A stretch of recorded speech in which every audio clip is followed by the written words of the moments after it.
Good evening. My name is Derek Baker and I became Jim Keeble's apprentice in 1959. So I've had Gordon-Keebles running through my veins for 65 years. I have previously owned chassis number 3 and chassis number 100 with my business partner Richard, and have been involved with the building of the cars all those years ago. I hope what I'm about to tell you find interesting. Firstly, I will tell you about the car and its specifications, etc. Then I will tell you of my involvement with the building of the Gordon GT prototype. Onto the production years at Eastleigh Airport. This will follow with a 20-minute CD when Quentin Wilson drove our 2 cars on the Top Gear television programme. Then a road test by Tim Harvey, the British saloon car champion at the time, followed by 40+ Gordon-Keebles lining up in the high street at Eastleigh.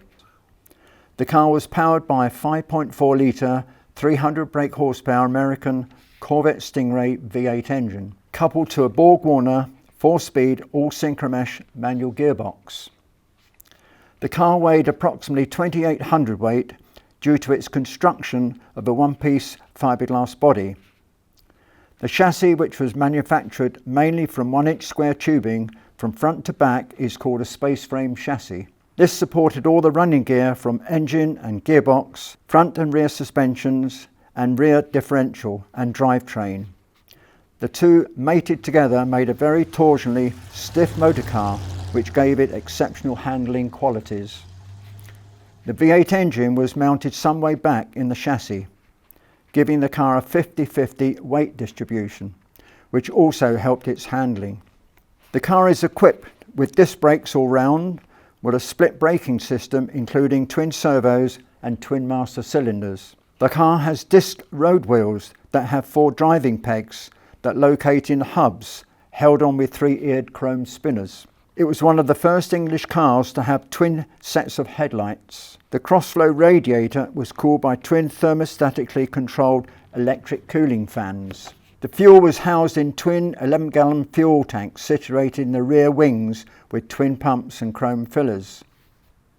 The car has electric windows and opening quarter lights at the rear. The front suspension is unequal length wishbones with coil springs and hydraulic telescopic dampers. The steering has a worm and peg box and damped idler unit.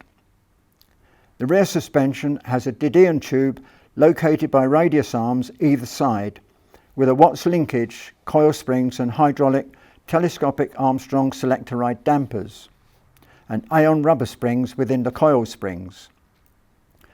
The Salisbury differential is mounted in the chassis by an A-frame and large rubber bushes. The drive is transmitted from the differential by open drive shafts to the rear hubs. The exhaust system consists of 2 straight-through pipes to twin rear boxes and chrome outlets.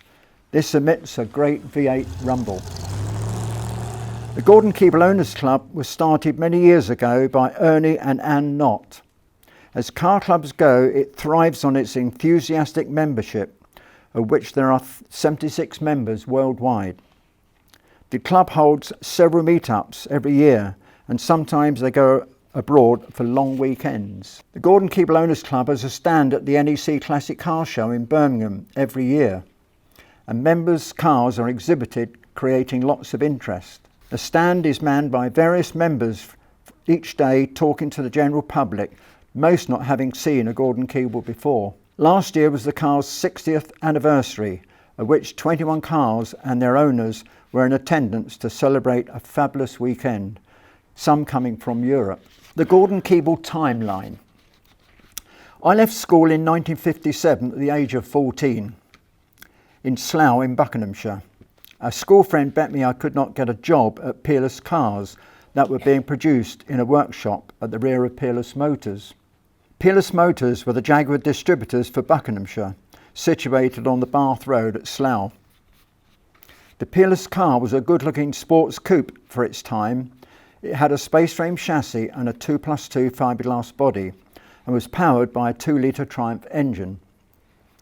Well, I got the job after an interview with my father and myself. My first job was hand painting the tubeless space frame chassis, etc. At the time I joined the company, 2 cars had been entered in the 24-hour Le Mans endurance race in France. One of the Peerless cars finished 16th overall position, beating the works triumphs using the same engine.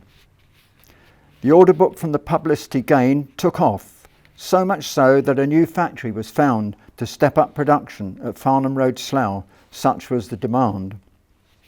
I worked for nearly 3 years with Peerless cars, ending up as their head racing mechanic, journeying all over the country to various racing circuits, attending to the works racing Peerless.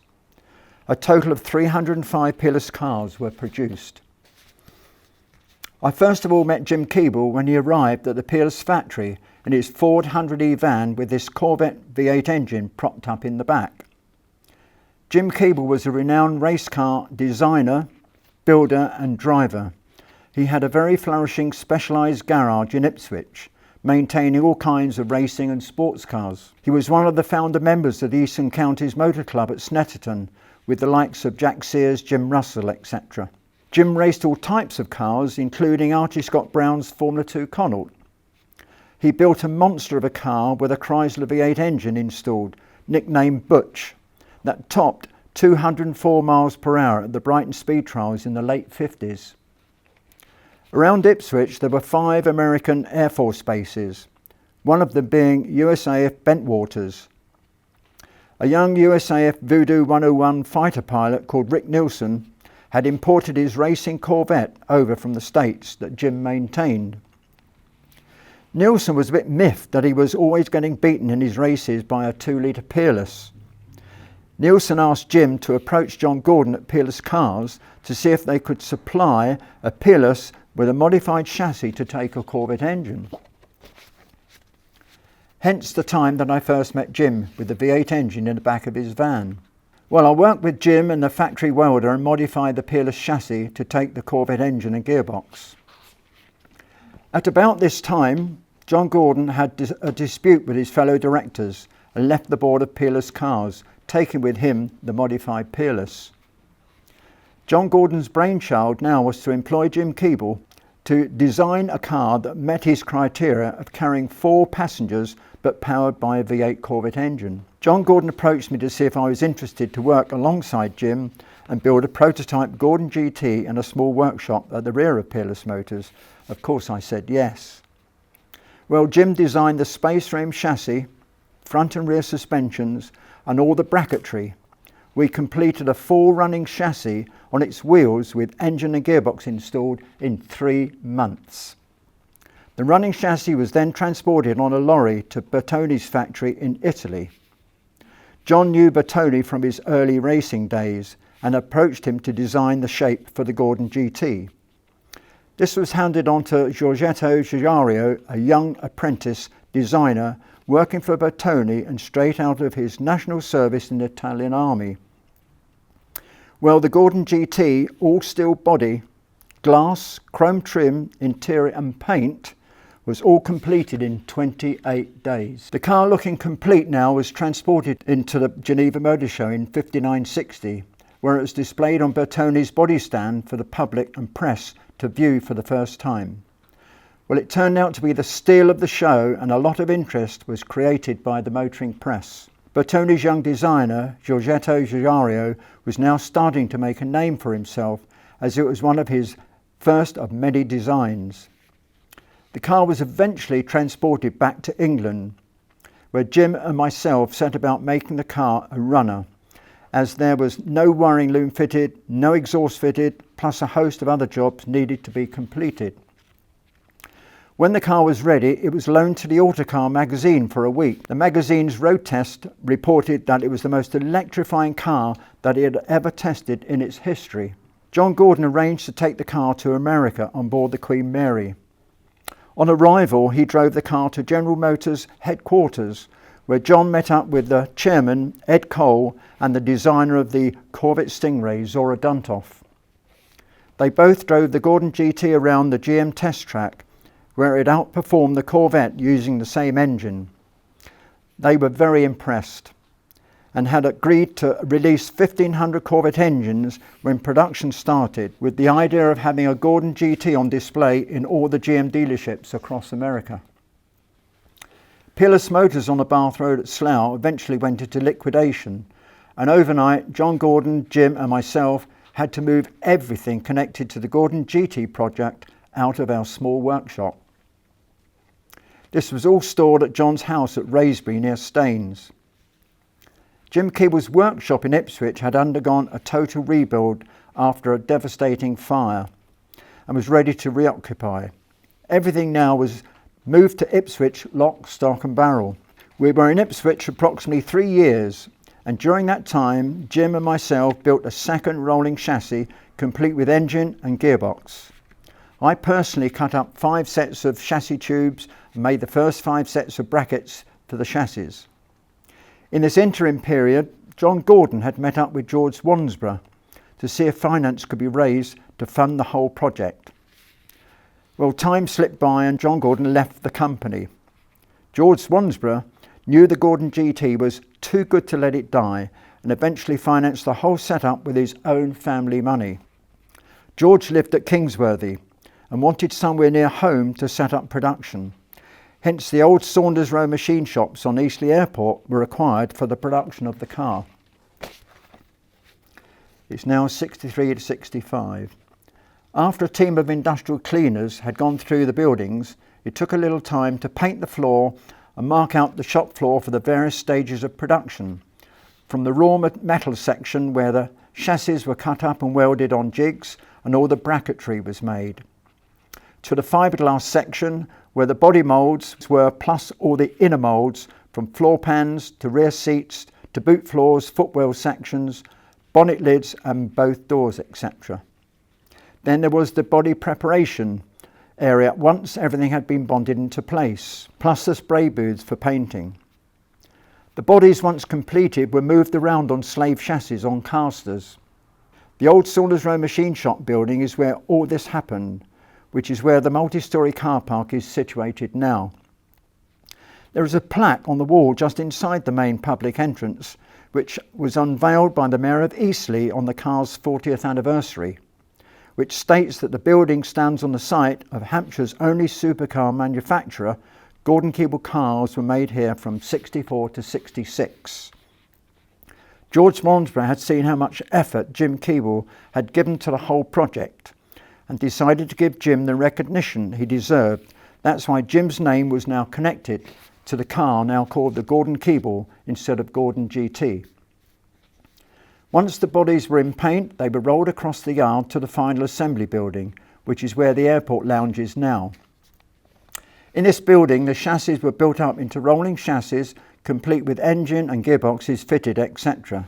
This is where the painted bodies were mated to the chassis and finally trimmed and fitted out with electrics, glass, chrome trim and interiors, and engines run up. Once complete, Jim road tested each car on his so-called test route, which took him from Eastleigh to Winchester, through Hairstock, out onto the A272, where he would achieve 140 miles an hour on the old Roman road, onto the A30, back to Stockbridge and then return back to Winchester and Eastleigh.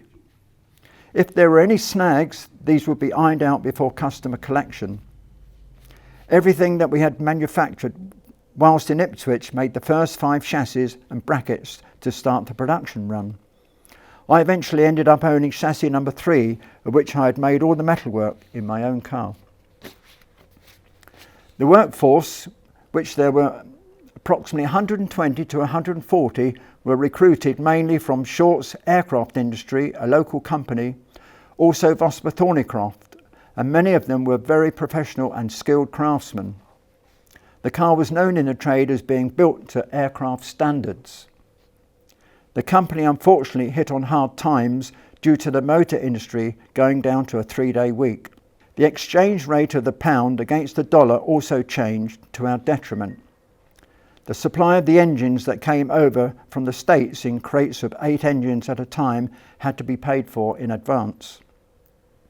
The company that supplied our steering boxes cut special gears for us and were only interested in supplying the larger firms due to the 3-day week.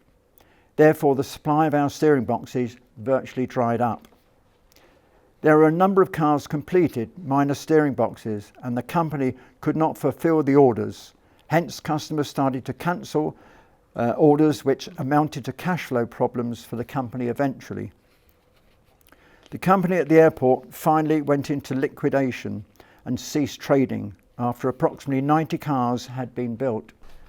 Two garage proprietors from London who had handled the sale of a number of Gordon-Keebles, Harold Smith and Geoffrey West, raised the money for the Gordon-Keeble to start up production again at Sholing in the old Osram light bulb factory.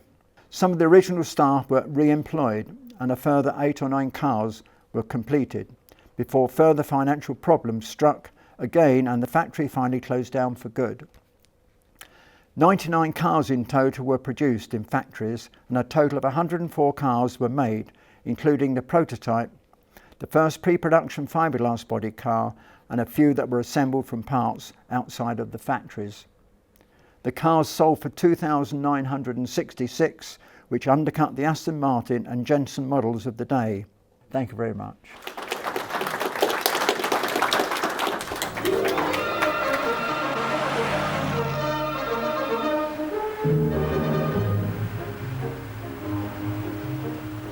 In 1960, this was the most electrifying machine that the Autocar magazine had ever tested.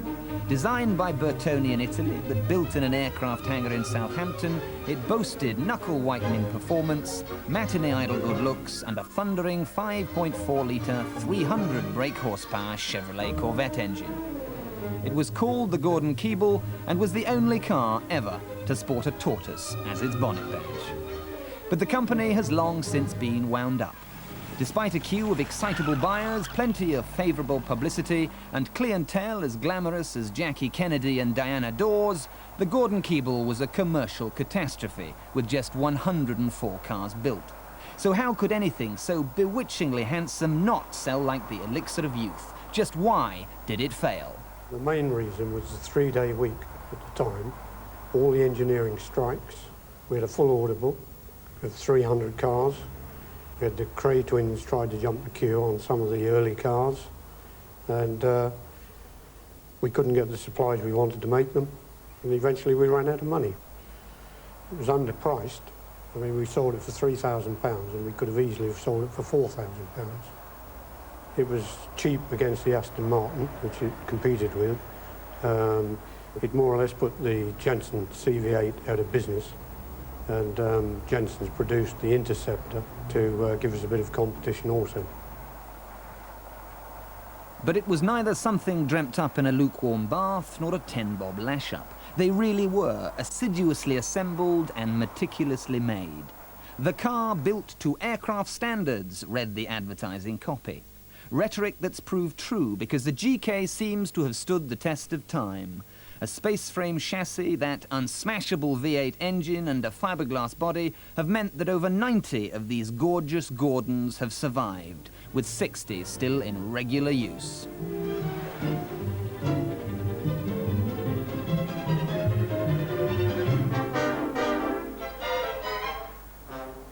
This car is chassis number 3, and it's a car that I worked on many years ago as a young lad.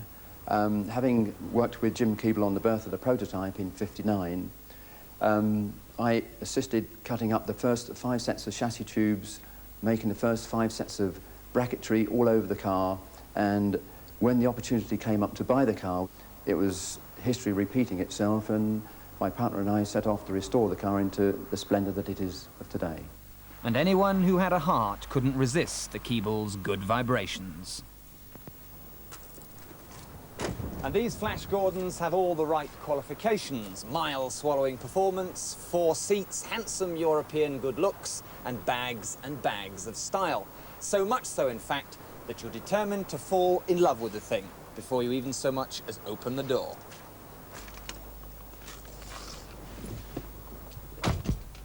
Inside, it's like the flight deck of an old Dakota. Lots of quilted PVC, fire extinguisher, black on white gauges, toggle switches. But I've got to read you a line from the handbook. In 1960, an automatic choke was a big deal, so the Gordon-Keeble owner is told, Don't start up a cold engine and then leave it idling while you rush indoors to pay a belated farewell to your wife. They certainly don't write them like that anymore.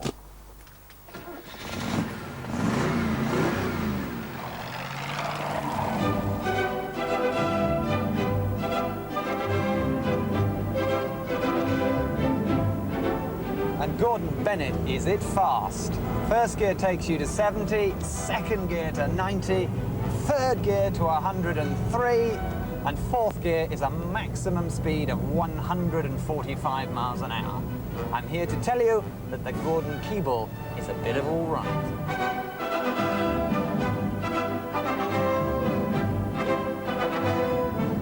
Trouble is, absolute power corrupts absolutely, and you need to constantly remind yourself that this is a hugely powerful old car on joke tyres that won't hesitate to bite you if you try anything fresh. Whoops. But because it's so powerfully pretty, you can forgive it the odd period foible. For a 34-year-old design, it's perfectly timeless. There's not a sweep or curve out of place, from the slanted headlights to the rakishly angled wheel arches. So what on earth possessed them to stick a tortoise on the bonnet? We were actually taking some publicity photographs, and across the road walked a tortoise, which I picked up and put on the wing of the car, and it promptly did a naughty, and this stripped the whole streak of paint off the wing, and hence the tortoise badge.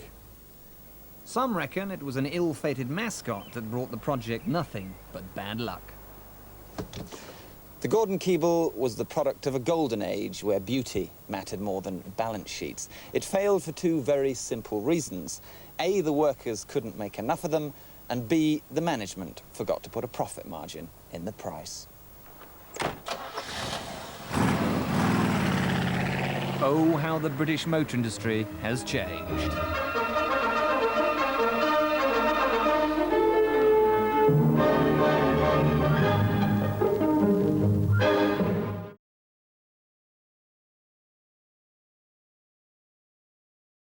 This is the car I've really come to see.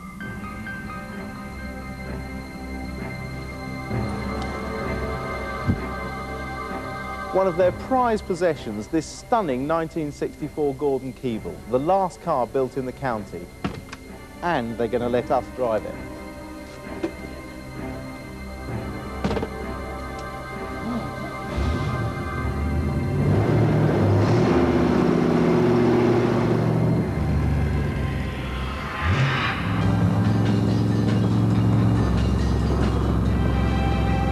And what a pleasure it is.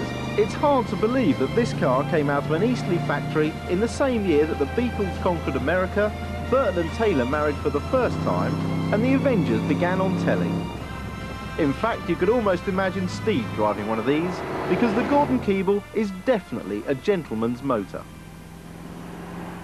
The waiting list for these read like an entry from Who's Who. Several lords bought one, and even Jackie Kennedy once sat behind the wheel of a Gordon-Keeble. Even the logbook was designed to appeal to the upper crust. Each new owner was advised to treat their car as they would the contents of their cellar. The classic looks of the car were down to the work of a young Italian designer called Giugiaro. He went on to design the VW Golf. The body is all fiberglass, though finished to a very high standard. The cockpit is more like that of an aeroplane. You've got loads of instruments and switches, an adjustable steering column, and incredibly, for a car 35 years old, electric windows. And in engineering terms, it was very advanced for its time. Built around a space frame chassis, it was the first car in the UK with disc brakes all round and a split servo system on both front and rear. It was also the first car in the country with 4 headlights. When Autocar saw the prototype in 1960, they called it the most electrifying car it had ever tested. Under the bonnet there are 5.5 litres of Chevrolet V8 engine, producing 300 brake horsepower. And with a top speed of 145 miles an hour, a 0 to 60 in under 7 seconds, in its day this was one of the fastest cars you could buy. The steering may be a bit woolly, But the car really is a stunner to drive. It's a beautifully smooth ride. The suspension is superb. This must have been a tremendous status symbol when the car was launched. You really do feel like king of the road in this. But who was this Gordon-Keeble who built such a fine car? Well, in fact, there was a Mr. Gordon, sadly now dead, and a Mr. Keeble, who's very much alive. Jim Keeble was responsible for the car's engineering design. He also road tested every car. And they all had to do 145 miles an hour. And we used to test them on a Winchester bypass. Yeah. And there used to be a triangle from Winchester bypass to Kingsworthy to Whitchurch and back. That used to be the test run. You had a famous and even infamous waiting list of people, didn't you, trying to get their hands on your car? We did. We had lords, film stars, and even crooks. Even crooks. Once upon a time we had a certain gentleman by the name of Cray. Oh, the Crays, yes. Came and wanted to buy 2 cars for cash. Did you sell him them? No. No? He had to get in the queue. Oh, right, OK, so I don't suppose he took too kindly to that? He didn't make a fuss. No? But I didn't know who he was at the time.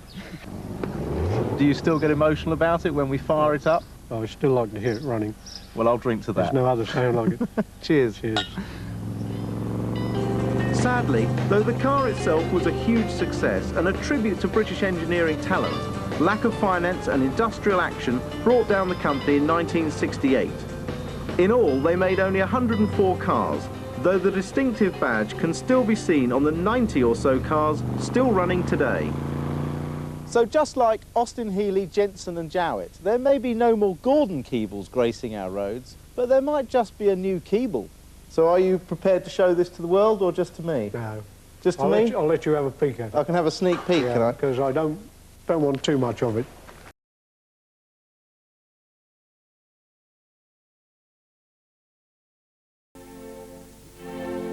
Back in '64, a new car was launched. In spite of the badge, this was definitely more of a hare than a tortoise, thanks to a 5.3-litre engine under a fiberglass body. Only 99 Gordon-Keeble motor cars were ever built. Number 44 made its way to mid-Wales. I was always a keen car fan through my teens and early 20s, and used to read the Autocar. And there was a road test of the Gordon-Keeble, and it very much caught my fancy, of a car that wasn't as expensive as the Aston Martins and things of those days, but had a nice big engine and sort of went some. So I arranged to go and look at one in London, and I remember arriving at the garage and there wasn't one in sight, and then one came in, blurble, blurble, blurble, and I do proper American V8 engine ways, so I thought this would be great. So I ordered one. I was reminded the other day, talking to our best man, we went off to Rome with it. In fact, we called in to see somebody we'd been given the address of in Florence, who was a Contessa, and was said to have 2 lovely daughters. And in fact, indeed, she had 2 lovely daughters. But when we invited them out in the car, we discovered that Mum came too, so we actually fitted 5 in the car. Well, well, well. Because it was white when we had it. I have Yeah. to say, I think it was more elegant when it was white. Certainly was a very elegant car. Yeah. Can you remember what it was like inside? I remember sitting in there for 15 hours when you drove me to the north of Scotland with hardly a stop, yes. Shall I get in? Yes, do. Oh, it's so comfy, isn't it? Isn't that just so comfy? It was definitely a 4-seater rather than a 2+2. Even your Italian women fitted in, didn't they? Yeah, but Mother didn't really, but the other ones they did.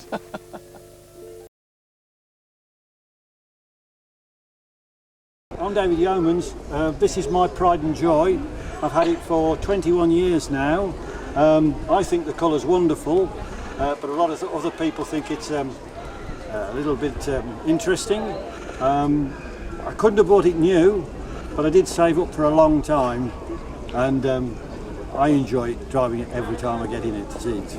This is under the bonnet of a Gordon-Keeble. It's got everything that you want under here, and in fact it's got two of most things that you might need. 2 fuel pumps, 2 tanks, 2 servos, and lots of glorious grunt.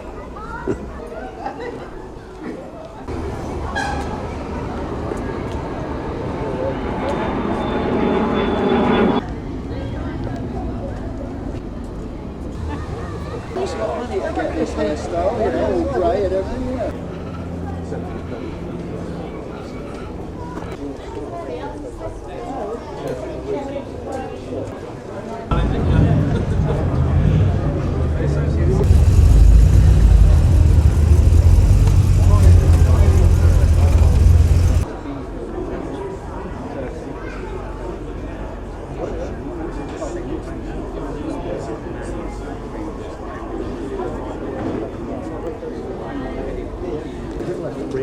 Yeah, because the bullets like them and things. And it's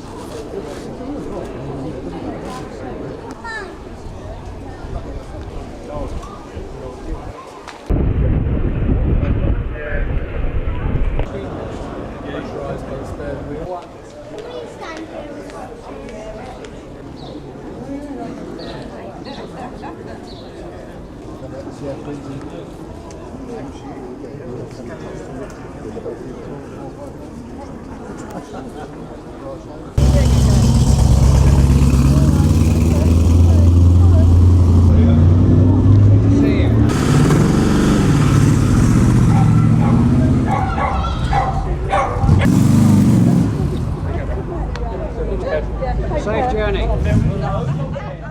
Is there any questions? I have a question.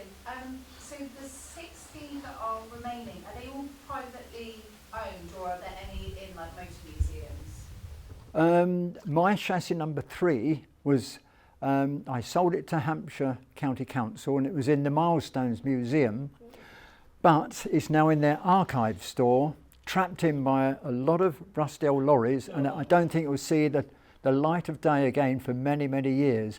And I cannot understand why they've trapped the car in. On our 60th anniversary last year, the weekend started at their archives museum, and they told us that there was a roof collapse on the area where the car used to be in the museum archive store. They moved it out, but they moved everything else out and trapped the car in. And literally, there was probably 40 or 50 of us last year, and we went over the archive store and we couldn't believe that the Gordon-Keeble was stuck in the corner of the museum archives instead of being in the Milestones Museum at Basingstoke, which is where it should be for the public to see it. That's where it used to be, but all the cars are privately owned, and some of them are in better condition now than they were when they were brand new. They've had a lot of effort and a lot of money spent on them. A lot of them have got different colours on them from when they came out of the factory. A lot of them have got modifications to them. Some have been changed to automatic transmissions. Some of them have been changed to power steering, wider wheels. Some flares have been put on the bodies, some trims on the air outlets on the front wings, on the sides. A lot of them are slightly modifications on them, but otherwise the owners of the cars are very, very proud of their cars, and they like showing them off at various shows and so on, yes. What sort of money would you expect one to make today? I know obviously there's a wide range, but what would you expect? Well, you're probably looking at the top of the, I mean now, these days, the body has been taken off the chassis. I mean, the chassis has vulnerable areas that need to be repaired. If that sort of work's been done and the body's been put back and it's a respray and a retrim, a lot of them have been trimmed in leather inside when they never were leather from the factory, you're probably looking around about 140, 145,000 now. And because they're fiberglass bodies, they won't rust out. It's you look after the vulnerable areas on the chassis, and a lot of them have had that done already, so they'll last maybe another 30, 40 years, yes, yeah. And the engines are bulletproof. A lot of them have had slightly bigger engines put in, and some have had fuel injection put on, different carburation and so on. Yes, there's quite a few very, very nice Keebles around at the moment, yeah. Probably a resto job will probably be around £60,000, and then you'll spend, I don't know, a few pennies on it, and you've got yourself a nice motor car that will keep on going up in value. Yeah. But surely you can't get spares from it, you have to make them yourself. Body spares, no. Unfortunately, the body moulds, there was two body moulds. Those body moulds have been burnt. They're no longer. And of course, they took up a lot of room as well. But I mean, cars do have accidents, and a good repair shop that's used to working with fiberglass can probably lie up a section and bond it back in. But the Gordon-Keeble Owners Club, I used to carry a lot of spares in my garage in Southampton. I sold them on to a member of the club, a gentleman called David Yeomans. He carries a lot of genuine original spares, and he's contactable through the club. He's a very enthusiastic member, and his car's been on display many times at the NEC Classic Car Show. So to contact David if you have a problem. If he hasn't got the part, he knows exactly where to send you in the right direction to get it, yes. Following on from the earlier question about the museum, I assume they don't have one in the National Motor Museum at Eastleigh? No, they were in fact offered a car to be given to them, but believe it or not, they were not interested in having a Keeble in the main museum, which is our museum at Beaulieu. And that was being given to them, and they didn't want it. Any other questions? Do you know where the back windscreen came from? Triplex make the screens. They're special screens for the Keeble. Triplex have all the moulds to produce the screens. When we're in production, we run short of spares and bits and pieces like that for the... I used to have a minivan.